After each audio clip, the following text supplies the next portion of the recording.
ไปไม่ได้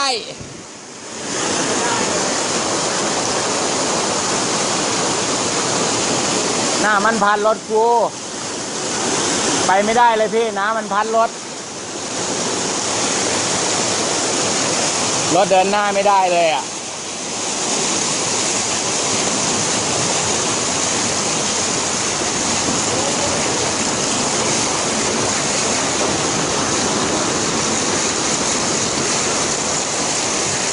ไปไม่ได้น้ำพัดรถอ่ะถอยเข้าไป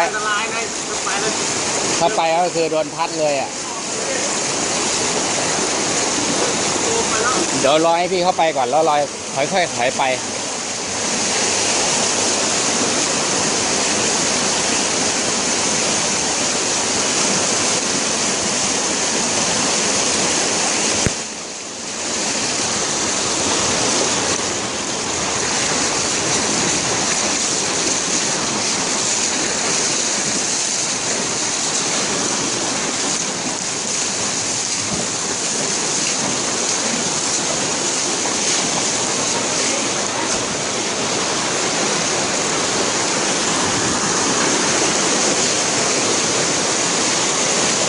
ขึ้นไปข้างบนเลย